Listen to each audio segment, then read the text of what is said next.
Welcome to CineMunn Podcast. I'm your host, Vince Munn.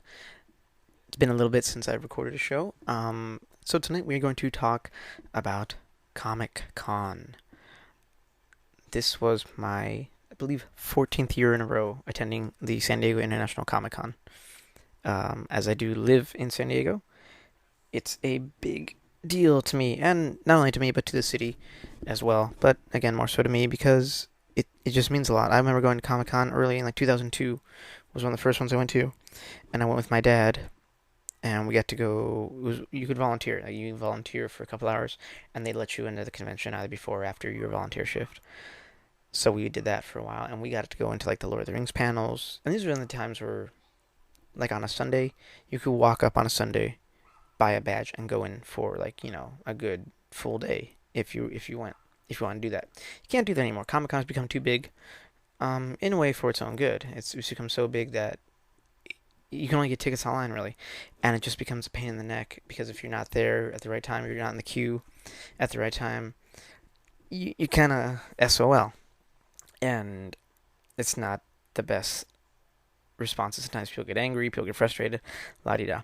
But anywho, I get to go to Comic Con this year because a friend of mine could not make it, and I do feel bad that he could not go because we had originally planned to hang out during Comic Con together, just wander around and look at different stuff for a few hours.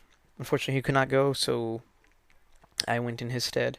So Juan, if you are listening to this again, thank you, man. I really appreciate it, and I owe you big.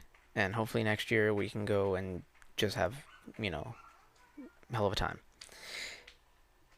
Every year at Comic Con, there's always new stuff. Obviously, studios come, Disney, Marvel, Warner Brothers, Fox, Paramount, Universal. They all come and they bring these giant pantheons and canvases of art and trailers and actors and producers and writers and directors all come through. And like this is outside of things like Twitter or podcasting or just randomly meeting someone on the street who's in the industry. This is as close to it as you can get. Um, so that's what I do. I am I've met a few actors in my years going. I've met a few writers, but the biggest thing to me now in these last almost 10 years has been artists. I've met a lot of cool artists, and in the sense of I see them kind of every year now, and I've made friendships with them to the point of I recognize them, they recognize me, kind of on a first name basis, not just simply in the sense of hey, la di da, I know your name, you know mine, but in the sense of like, hey, how's your family? How's this going in your life? It kind of gets a little into deeper parts of one's life. Because you've seen each other so many times and you talk even outside of Comic Con, through online, through things like that. I mean, that's the power of social media. So, again, I love art. I love to go there and buy art. Um, it's always my favorite part of it. Marvel Studios is one of the best ones because they love to release um, concept art, and concept art has become a big thing to me now. I didn't realize just how into it I was until I got older, in the sense of they put out these books that are like the art of. So like there's the art of Guardians of the Galaxy, the art of Spider-Man: Homecoming, the art of the Avengers, and going through some of my old stuff that I do still have. I have art books for Batman Returns and The Lost World, Jurassic Park, and I had one that was an art book as well as the shooting script for Sleepy Hollow. I mean, I've been into these things for a long time, and I just kind of looked at it. Oh, it's a cool film, and hey, look, there's some sketches and stuff in here too that I've never seen. But now there's whole books just dedicated to it, and I'm sure it's nothing really new. These have been around for a long time. You just gotta know where to look. But I have literally a shelf in my bookshelf that is just art books, and most of them are signed by the artists who worked on them. And one of the artists who I see every year, he's become kind of a staple of Comic Con. Like Comic Con is not complete for me until I run into him, until I see him, until I get to see his new pieces, until I get to ask him how he's doing, how his life is, how his family is, what's been the best project he's done, what's been the hardest thing he's done this year concerning his work at the studio. And that person is Ryan Meinerding. Ryan Meinerding is a artist with Marvel Studios. He's a great guy. He's a very humble person, and his art every year just does nothing less but astound and amaze me. He has designed Captain America for every single film iteration you have seen so far in the Marvel Cinematic Universe, from First Avengers to the Avenger, Winter Soldier, Age of Ultron, Civil War, and now into Infinity War. He has designed all of Cap's look and really his aesthetic and this feel. Like when you look at this heroic image of Captain America, I mean that's coming from him, and he's created this deep meaningfulness to the character for me. I mean, Captain America has always meant a lot to me as a person. If you've listened to past shows, you know that I as well was denied enlistment into the military, and so for me, Captain America was very personal in the sense of I understood where he was coming from, that desire to serve one's country and not being allowed to. So, with the work that Ryan has done, Captain America has become even more to me. He's become more personal. Um, so this year, Ryan finally did what I've been hoping he would do for a while, which is have his own booth. Have his own booth where he's able to sell his work and talk to people who are into what he does, who are fans of his work, who are admirers of his work, who are even connoisseurs. I mean, in some ways, I think of myself as a little bit of a connoisseur of his work. In fact, I love collecting it. I love having it. I put it on my walls. I get it framed. It means something to me. And I mean, it feels very almost Rockwellian in the sense of like it reminds me so much of Norman Rockwell and Alex Ross and the detail and the depth he puts into it, and how it creates a whole scene. Like you can feel, you can hear what's going on in that moment just because of how detailed and how much depth there is to it. And that's my favorite thing about it. So this year I had to, again, went and saw Ryan as I try to do every year. And I purchased a beautiful piece, which I believe he titled The Smithsonian, which is basically in Captain America Winter Soldier, there's this giant mural of the Howling Commandos. It's a World War II uh, display for Captain America, since it's like a welcome back thing to Cap, and so it was a whole exhibit on his history during the war. And so they had this big old mural of the Howling Commandos, and so I purchased that piece, and it is beautifully done. And the first time I saw it, not even at Comic Con, but in my art book, I thought it was a picture, like in the sense of like a regular photograph picture. It's so good. And now I have that again, and I intend to fully get it framed and just put that sucker up and just tell stories about it, and I can't wait. And I'm hoping again one day to get Ryan here on this podcast so he can tell his story, because the art that he does is astounding and amazing, and it really makes me appreciate these films more, because I know that the people who are designing it, who are designing the costumes, who are designing the characters, who are influencing the scenes and how they look and how they feel and how they move, who are doing storyboard work, who are doing costume design, who are doing keyframe work, which is basically like, hey, we got this scene in the script, and they kind of do a drawing. Well, here's what I think it looks like, da da da, to kind of help the director with ideas, or vice versa. The director helps them with ideas, and so they collaborate, and you get this beautiful keyframe piece of art. Um, those I want to be able to have him tell his story about what got him into that, and what inspires him in the work he does. So hopefully we will get him on the show. I did get to talk to him a little bit about that at Comic Con, and I will keep you up to date if and when we ever get to talk to him here on the podcast. A couple big trailers came out during Comic Con. The first one that I would love to make note of is the Justice League trailer. Now, this is the second time that they've released a trailer for Comic Con with Justice League. This trailer is amazing, and if you notice, they start the trailer with Wonder Woman. I think kind of piggybacking on the fact that that film was such a hit. I don't think anyone saw it becoming the giant hit that it has. Yes, they thought it would be really good. Yes, they saw the Rotten Tomatoes score, which I really don't care about, but they're looking at the critical reaction, and as well as the audience reaction, and it is I believe it's the number one superhero film with the longest legs in the sense that it is still running, is still maintaining good box office this many weeks after its release. And I believe it's the highest grossing superhero film of the year. So, and I've seen it twice. It's so good. So again, Justice League trailer starting, kind of piggybacking off of Wonder Woman's success. We're going to start the trailer with Wonder Woman. And we get to see, little clips of the Flash and Cyborg and Aquaman. And Aquaman really kind of comes off as like a surfer dude, which I think is great. He really kind of has a kind of California or Hawaiian surfer dude vibe to him in how he talks and his kind of uh, relaxed feel to his character performance. So that's something I'm really excited to see. So the trailer is promising. I know on the podcast, if you've heard some of our reviews for Batman, Superman, and Wonder Woman, with Wiki and Metropolis, they're a little more hesitant on this film. Even I am not. I'm a big fan of it. I cannot wait. I love seeing. Again, my favorite part of it is Batfleck. Is seeing Batman done by Ben Affleck. Is probably my favorite version of Batman. He's not necessarily my Batman in the sense of like the one I hold on to for dear life. No, that is always Michael Keaton because Michael Keaton was my first Batman. But to me, Affleck is like the quintessential Batman. Like I think he is the best portrayal of Batman and Bruce Wayne on film. So that's something I'm really excited to see. We still have not seen the return of Henry Cavill as Superman at all in these trailers. Now we know he's coming back because in every promo piece, every ad piece that they're now releasing in toy lines and such, and behind the scenes photos and whatnot, he is there. He's part of the cast.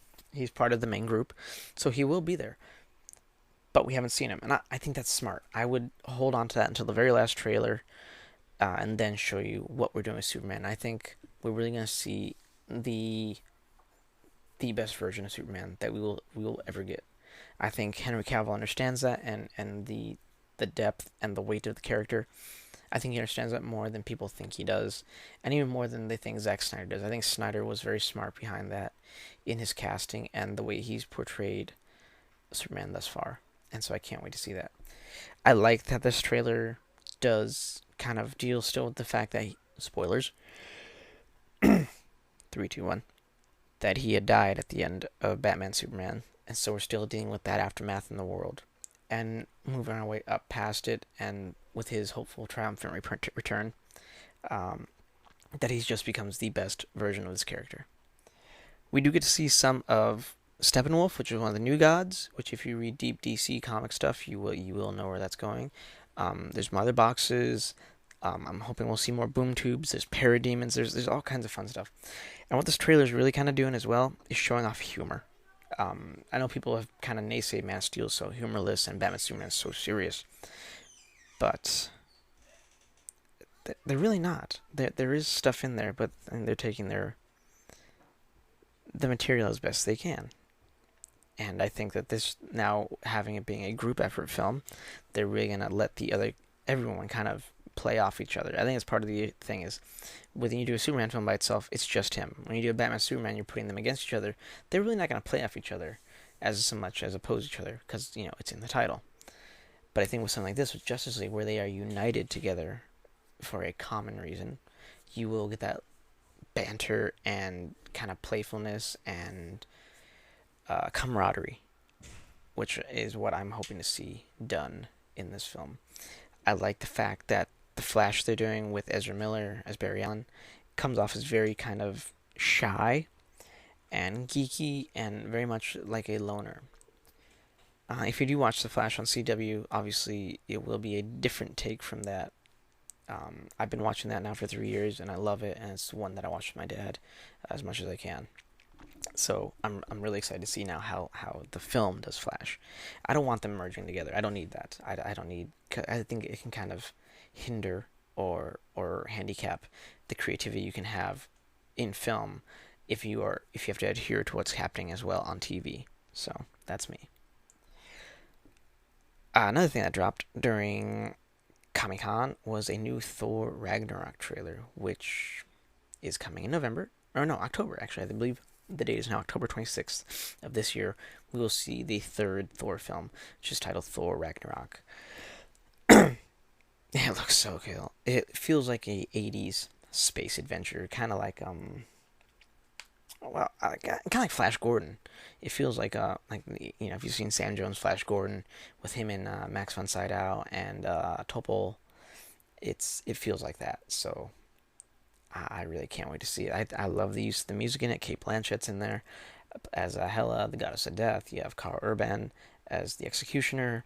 Jeff Goldblum playing the collector, who is actually, or not the collector, he's playing the Grand Master, who is the brother of the collector who we met in Guardians of the Galaxy.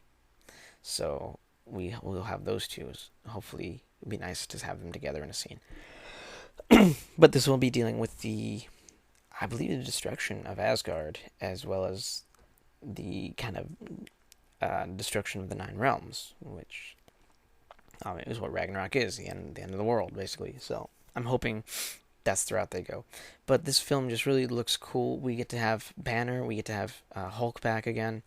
We're going to have Gladiator Hulk, which if you've read Planet Hulk or World War Hulk, you know exactly what that is. And it just looks so cool. I think having Hulk and Thor fight each other in an arena, it just makes perfect sense. And the image of it that I've seen from the trailers, amazing, amazing. And I cannot wait to see this film.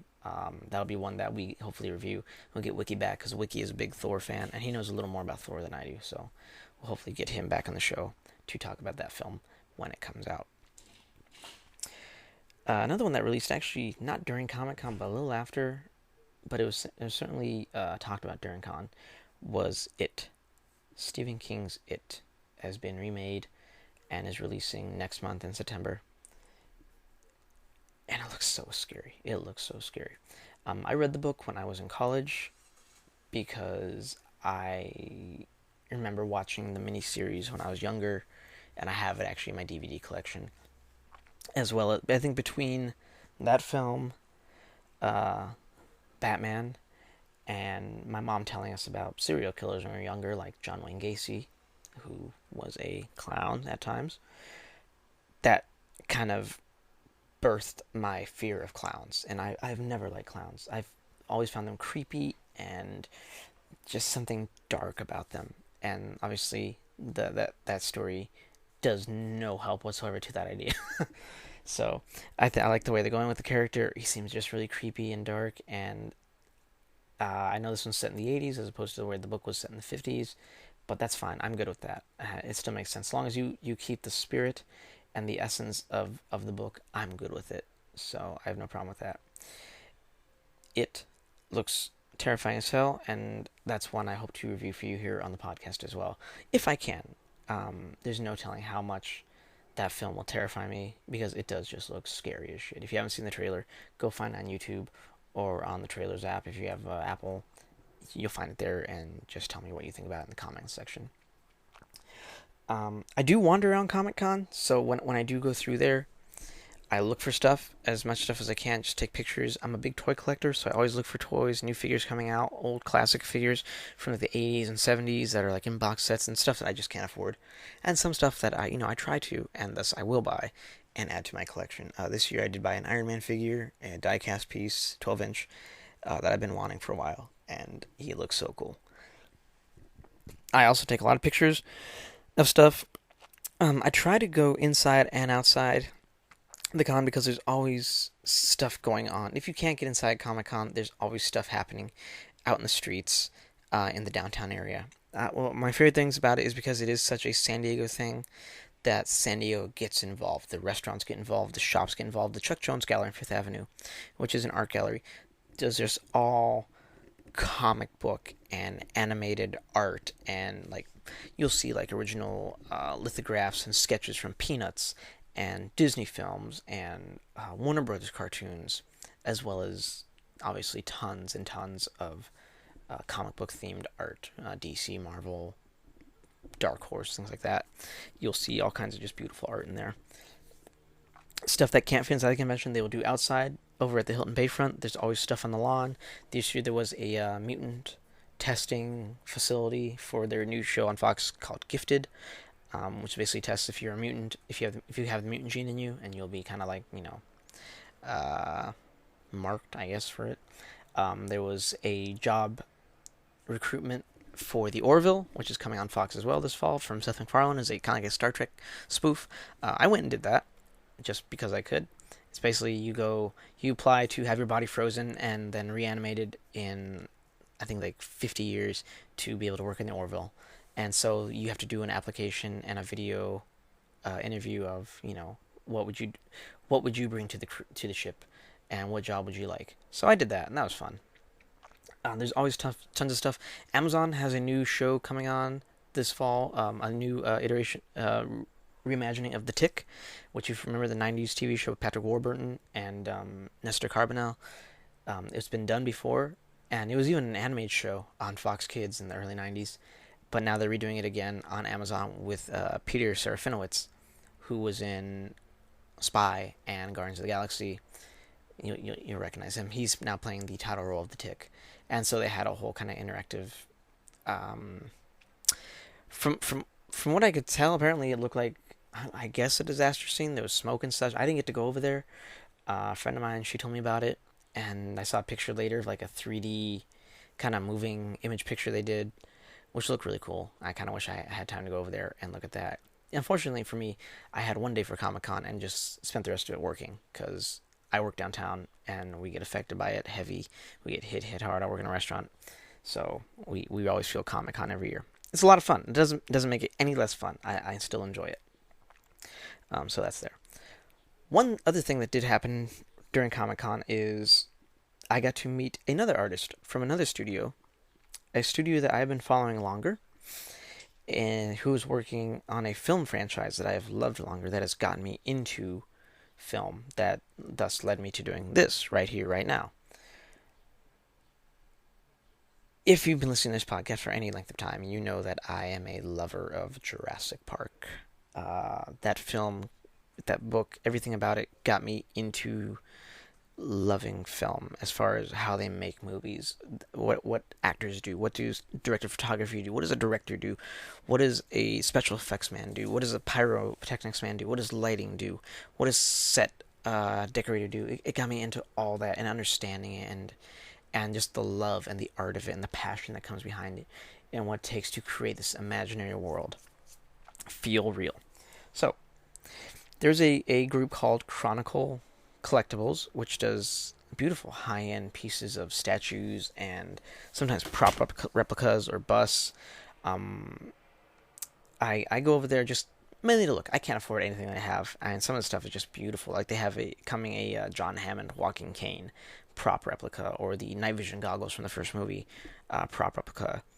They even actually took a piece of concept art from 1992-93 and made it into a 3D statue, which is basically the image is 3 baby raptors. It was done by Mark Crash McCreary, who is a concept artist with Industrial Light and Magic. It was his art, and they took it and made it into a statue, and it's beautifully done. And it was signed by him too, which I thought was really cool. He wasn't there, unfortunately. I did not get to talk to him. I'm hoping one year to run into him and hopefully get him on the podcast as well. But the gentleman I did meet, the gentleman who blew me away with his amazing art, who was just the kindest person and the most open conversationalist, agreed to be on our podcast. And no, I don't have him here with me right now. That would be awesome. But I do intend to meet with him, I'm hoping by the end of the year, and get him on a podcast to tell his story of his history in film. Glen McIntosh is an artist with Industrial Light and Magic, and he has started in animation in the early 90s, and is still going today as a concept artist. He is currently working on Jurassic World Fallen Kingdom. He worked on Jurassic World, and he's even worked on Star Wars prequels, and his art is beautiful. And I got to talk with this person for about a good half hour, because when I went over to Chronicle, I was talking with just the guys running the booth, and then we're talking about the statues and the art behind them, and and how appreciative they are of people who admire the art, and that's cool. And he told me, well, this guy over here, is currently, he works in the business, and he's working on Jurassic World. If would you like to talk to him? Sure, why not? So I got to meet him. He's a fairly tall man, a very nice guy, very soft spoken. And during about partway through a conversation, he asked me if I would like him to draw anything for me. Um, Being as we were talking about Jurassic Park, and I love dinosaurs, I said, "Yeah, sure, why not?" And he asked, "Well, I like if he could do Triceratops." And so we're still talking, and he pulls out his sketch pad, and he's got a little box of pens and pencils and markers and such, and he starts to sketch. And I think, okay, cool. He's just gonna do like a dinosaur head sketch. It'll be really nice and quick, and it'll work fine, and that'd be cool. And maybe he'll sign it for me. That'd be awesome. No, he starts with the pencil sketch, and he starts with the head, and then he does the body, and then he goes back over it with a pen, and then he goes over it with shading, and then he gives shadow, and then he put a little bit of a background to it and creates a dust cloud like this animal is running. And he did this all in about 20, 25 minutes by hand while I'm talking to him. I was completely blown away. And then he signed it for me. And he dated it Comic Con 2017. And then I said, "Can I take a picture of you with your piece?" Yes. And then a lady who was there, who was also talking with us, she asked if she could take a picture of it. Absolutely. It's not my art. It's his. If he wants it shown, that's up to him. I'm simply the keeper of it. But it's his skill. It's his craft. And it's such a beautiful piece. And I'm so excited to have it. And it means so much to me, in the sense of not only was it done for me, but the way it was done and the conversation I got to have with this man. And I was able to talk with him enough, and he gave me his business card. So I'm hoping to schedule a time with him.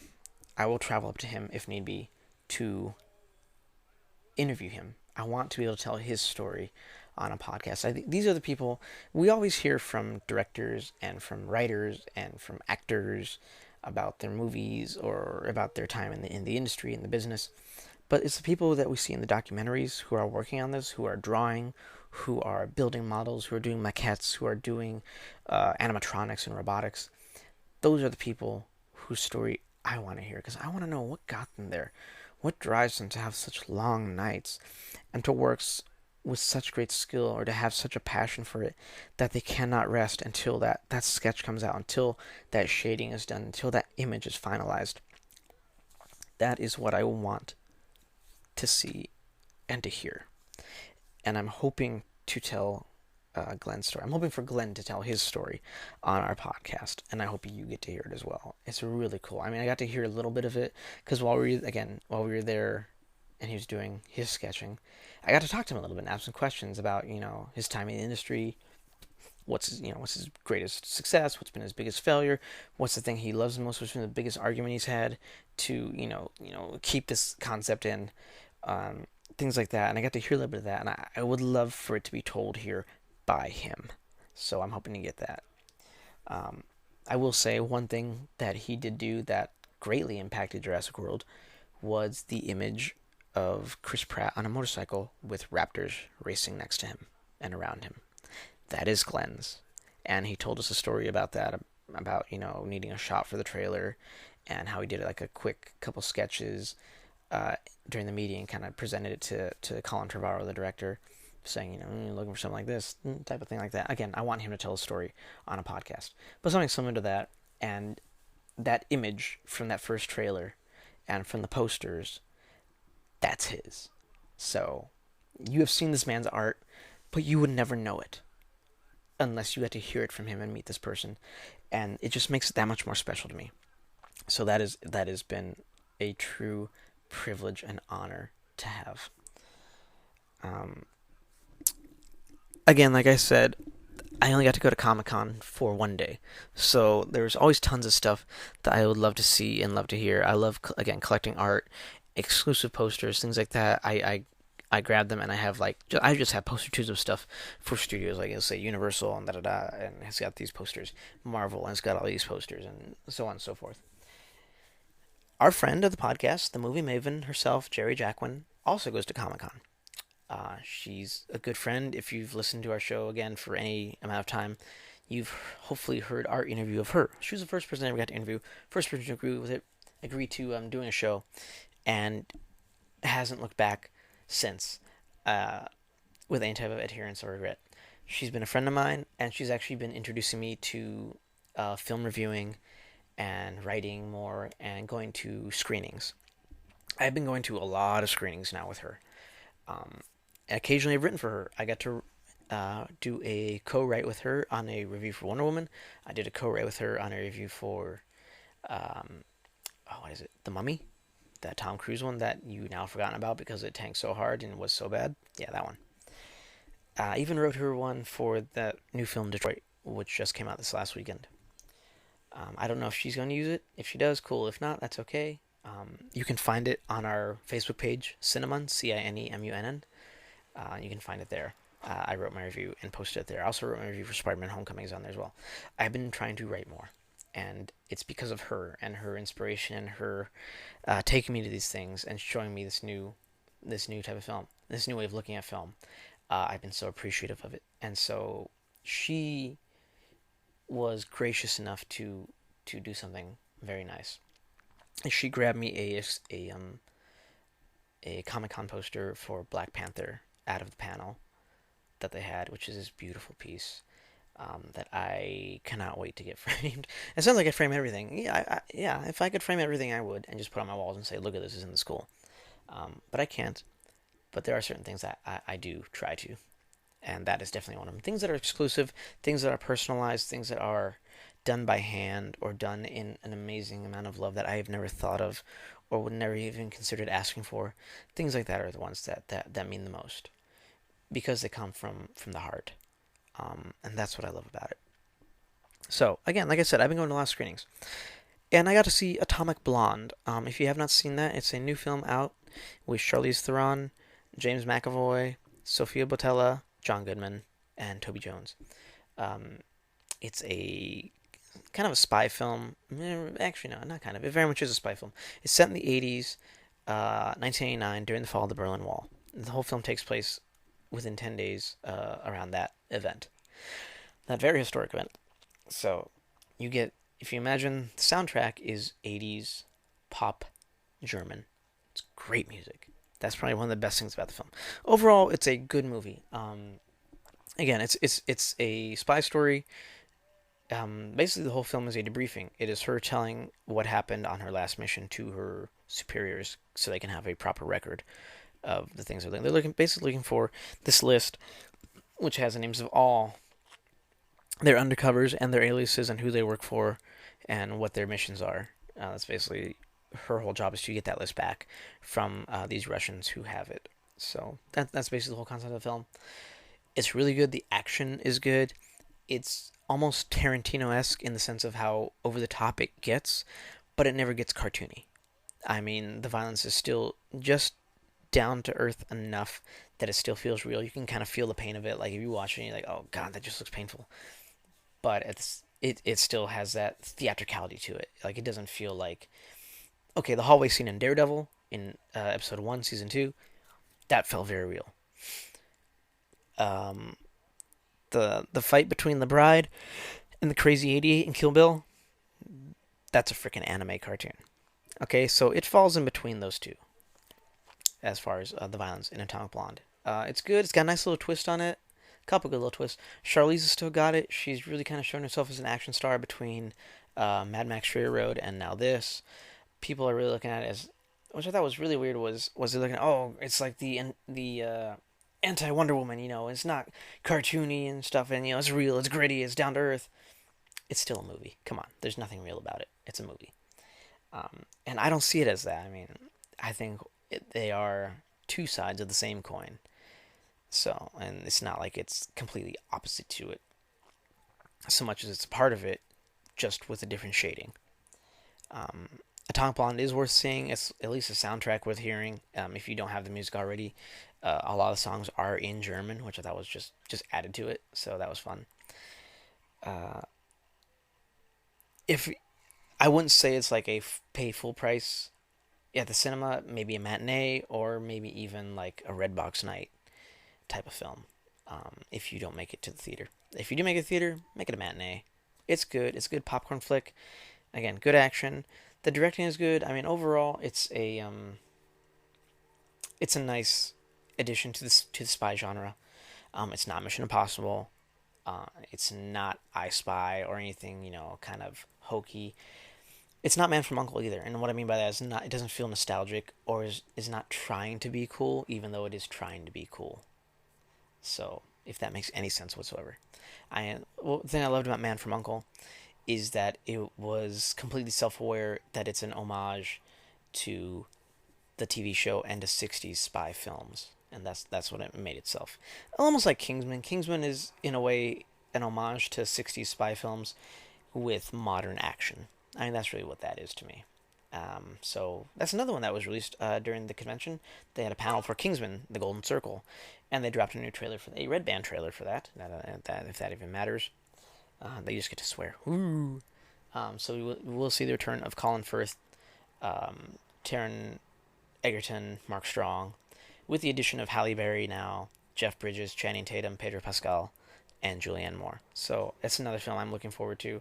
I will hopefully be writing, if not recording a review for that. Hopefully both. If you're not a fan of listening to the podcast, but you still want to read some writing, again, find our Facebook page, CineMunn, on Facebook. I am the administrator of the page, and feel free to like it, share with your friends. I do also have a friend named Asher, who is wanting to have me on a panel next year for Comic Con. He's wanting to get a panel for Comic Con. He knows people who knows people, la da da, and we'll be trying to get that going. So I'm really hoping next year I can tell you that we're doing a panel for Comic Con. So, fingers crossed, keep us in your prayers, thoughts, what have you, that we can do that. And I'm also hoping to get Asher on here because he is just as big a nerd as me, if not bigger. I mean, he's a big Superman fan. I'm a big Batman fan, so we can just go back and forth about that movie and how great it is. But I'd love to get him on here. He gives a more therapeutic look as far as, what is the morals of the heart, of the mind, what is the, you know, good and bad that comes of it. So, again, I'm hoping to get him on the podcast. We've been talking, so I'm hoping to make that happen very soon. That is our podcast for this week. I hope you enjoyed it. Comic Con was a lot of fun. If you did get to go, cool, share some stories with us here in your comment section or on our Facebook page. If you did not get to go, I'm sorry. There's always next year. And then, again, even if you don't get to go inside, there's still stuff to do outside. There's always something to do for Comic Con. There's actually sometimes cooler stuff to do outside than there is inside. So, take that as you will. So, if you don't live in San Diego, I'm sorry. If you live near San Diego, like LA, Orange County, San Clemente, you can make it down. It's a 2-hour drive, maybe, depending on traffic, obviously, from LA. 3 hours, let's say 3 hours at most. If you want, come on down for Comic Con. It's a lot of fun. The whole city kind of gets involved. It's a big thing for us. And it's staying through 2021. So that's exciting too. At least, for us who live here, because we've been, getting the stuff every few years that Comic Con is leaving and LA wants it and Vegas wants it and this place wants it and piss off. It's ours. It started here in San Diego in the basement of the US Grand and the Town and Country Hotel, and now it's at the convention center. It's ours. Let it stay here. It belongs. It's a staple of San Diego. It is the flagship of Comic Cons, so you don't get like Emerald City Comic Con. You don't get New York Comic Con or BossCon or Wizard or Ape. You don't get those. Wizard World, I mean. You don't get those without Comic Con becoming what it has over the last 15, 20 years. Excuse me. As with most, if not all podcasts, we're going to say most because there's a couple where we have not done this. I try to watch a movie while we record a show. Since it is myself, I'm watching whatever the hell I feel like. And tonight's film is Wild Wild West from 1999, starring Will Smith, Kevin Kline, Kenneth Branagh, and Salma Hayek. Directed by Barry Sonnenfeld. This movie tanked. And I think for two reasons. One, it did not really honor the original TV show, The Wild Wild West, with Robert Conrad. If you watch that show, it's so cool. And two, people didn't understand steampunk at the time. Steampunk has become a bigger thing now, and this film is steampunk. If you read, Jules Verne, League of Extraordinary Gentlemen, those things like that are steampunk. And this film was one of those kind of early steampunk films, but you didn't know it was steampunk because that wasn't really a big thing yet. It is now. There's whole conventions to steampunk. There's groups in cities everywhere that are devoted to steampunk. There's sections of Comic Con that are devoted to steampunk. There's groups that go around for it. It's fun, and this film falls into that category.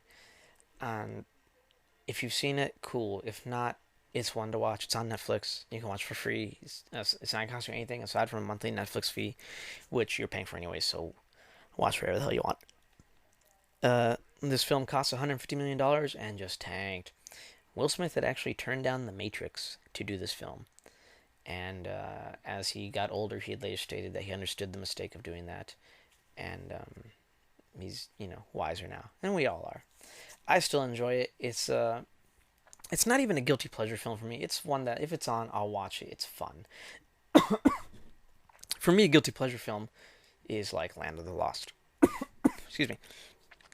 That's a guilty pleasure film. This one for me is just fun and just takes me back to that summer when I saw my friends in high school. So there. It's a little just slightly deeper in the puddle meaning for me. Okay. That's our podcast. I've been your host, Vince Munn. This has been another CineMunn podcast. We will see you at the concession stand.